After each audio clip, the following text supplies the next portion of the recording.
मुरैना जिले के केलारा से शक्कर कारखाने पर कांग्रेस पार्टी, माकपा पार्टी और बसपा पार्टी द्वारा मिलकर धरना प्रदर्शन किया गया। प्रदर्शनकारियों की मुख्य मांग थी कि शक्कर कारखाने की नीलामी को जल्द रोका जाए और कारखाने को शीघ्र चालू किया जाए। इस मुद्दे को लेकर आज तहसील कार्यालय पर हजारों किसान एकत्र हुए और सड़क पर उतरकर जमकर प्रदर्शन किया। किसानों ने शक्कर कारखाने की नीलामी रोकने की मांग करते हुए जोरदार नारेबाजी की। यह धरना प्रदर्शन पिछले 3 दिनों से लगातार जारी था, जिसमें सैकड़ों किसान शक्कर कारखाने की नीलामी रोकने की मांग के लिए शामिल हो रहे थे। आज के प्रदर्शन के बाद नेतागण और प्रदर्शनकारी किसान तहसील कार्यालय के पास पहुंचे, जिसके बाद वहां पर पुलिस ने कार्रवाई करते हुए नेताओं को गिरफ्तार कर लिया। किसानों और विभिन्न राजनीतिक पार्टियों द्वारा कारखाने की नीलामी को रोकने और उसे पुनः चालू करने की मांग करते हुए तहसील का घेराव किया। श्री पंकज उपाध्याय के नेतृत्व में जो विरोध प्रदर्शन हो रहा था, मैंने उन्हें समझाने का प्रयास किया कि शक्कर कारखाने को बंद करने का कोई उद्देश्य शासन या जिला प्रशासन का नहीं है, बल्कि हम तो चाहते हैं शक्कर कारखाना चालू हो। और हमने इस बाबत हाईकोर्ट में एफिडेविट भी पेश किया है। हाईकोर्ट में प्रकरण चल रहे हैं। हाईकोर्ट के ही डायरेक्शन पर कुछ देनदारियाँ हैं हमारे ऊपर, हमें भुगतान करना है कर्मचारियों को। हाईकोर्ट ने कहा कि 3 महीने में आप ये कार्रवाई करें, तो इसलिए हम ये कार्रवाई कर रहे हैं। जो हमारी दूर दराज की 4 किलोमीटर दूर 4 बीघा ज़मीन है, उसको बेच के हम देनदारियाँ निपटा रहे हैं। इसका शक्कर कारखाने के अस्तित्व पर कोई असर नहीं पड़ने वाला। और एक मेरा क्वेश्चन है, ये तहसीलदार जी ने जो प्रेस नोट जारी किया था, विज्ञप्ति जारी की थी, उसमें जो अंकों में 26 लाख से शुरू हुआ, तो क्या ये 26 लाख से ही शुरू होगी? नहीं, वो लेखित त्रुटि थी। देखिए, मानवीय भूल है, किसी से भी हो सकता है। शब्दों में उन्होंने सही लिखा था, बाद में उन्होंने करेक्ट भी कर लिया। वो 2 करोड़ 60 लाख समथिंग है। लेकिन अगर मान लो कि किसी ने 26 लाख से शुरू की बोली तो वो कर नहीं सकते, वो शब्दों में लिखा है। शामिल हुए या तहसील परिसर पे कोई हजारों की संख्या में शामिल हुए, कोई निश्चित वो नहीं है। ये धरना दिया जा रहा था, इसको लेकर आज आम जनता भी काफ़ी आई हुई है। क्या नीलामी रोकी गई क्या अभी तक? अभी तक नीलामी नहीं रोकी गई है और इस वजह से ये आंदोलन जारी है, प्रदर्शन जारी है। तो अभी आगे की क्या प्रक्रिया है आपकी? आगे की प्रक्रिया तो अभी तो यहाँ चल रहा है ना, सत्याग्रह, जेल भरो आंदोलन का कार्यक्रम चल रहा है। तो आगे की प्रक्रिया तो फिर बाद में तय करेंगे। अगर नीलामी होती है तो क्या आगे आपका क्या धरना प्रदर्शन जारी रहेगा या नहीं रहेगा? आंदोलन जारी रहेगा।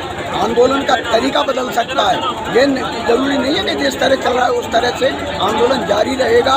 और ये शक्कर कारखाने को चलाने की मांग और कर्मचारी और किसानों के बकाया भुगतान को करने की मांग और जो शक्कर कारखाने की जमीन को नीलाम कर रहे हैं उसको रोकने की ये मांगे हैं।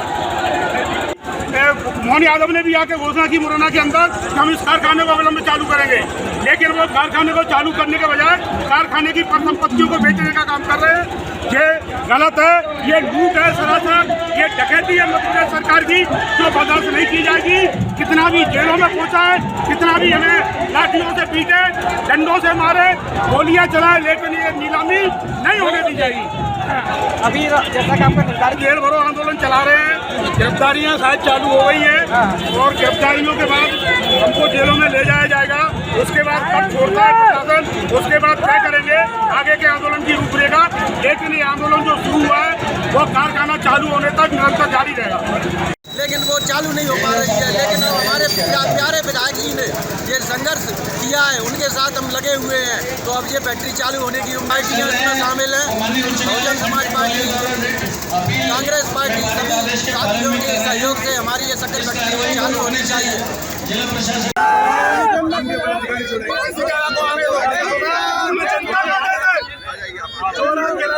चंबल के एक किसान आगे से एक इंच जमीन में बिकने देना, तो कैसे मिलेंगे? ये बेटे अपने हाथ से अधिकारी मिलेंगे और जब तक मिलेंगे जब तक इस शरीर में तन में एक खून की बूंद है और शरीर में सांस है, जब तक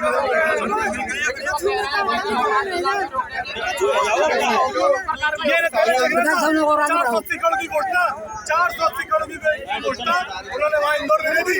हमारे जोरा के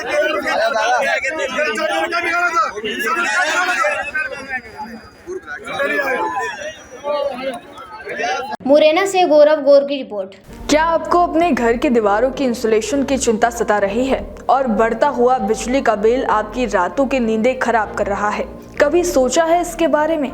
जब आप अपने घर में सबसे अच्छा सीमेंट और स्टील इस्तेमाल करते हैं तो फिर ये सारी समस्याएं क्यों? इसका कारण है आपके घर में इस्तेमाल की गई लाल ईंटें।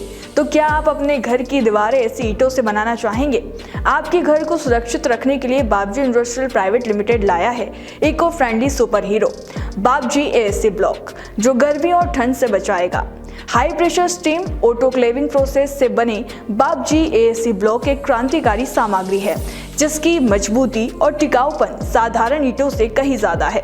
बाबजी एएसी ब्लॉक की सेलुलर हनीकॉम्ब संरचना में नैनो एयर पोर्स होते हैं जिससे ये इतना हल्का होता है जिससे आपका निर्माण कार्य ईंटों की तुलना में 5 गुना तेज और किफायती होता है। इसकी सेलुलर संरचना के कारण इसका थर्मल इंसुलेशन ईंटों से 8 गुना बेहतर है, जो न केवल आपके घर के तापमान को स्थिर रखता है बल्कि बिजली के बिल में भी 30% तक की बचत करता है। बाबजी एएसी ब्लॉक में सिलिकॉन आधारित एडिटिव्स के कारण इसमें पानी का कोई कैप्लो रिएक्शन नहीं होता जिससे आपकी दीवारें सील रहती है। बाबजी एएसी ब्लॉक जिसे ISI मार्क्स द्वारा प्रमाणित किया गया है, भूकंपरोधी और साउंड प्रूफ भी है, जो बाबजी एएसी ब्लॉक को सुपर हीरो बनाता है। Babji industrial private limited, Jhanjharwada, Neemuch, Madhya Pradesh. Contact number 9238573652, 7869716052, 9589506052।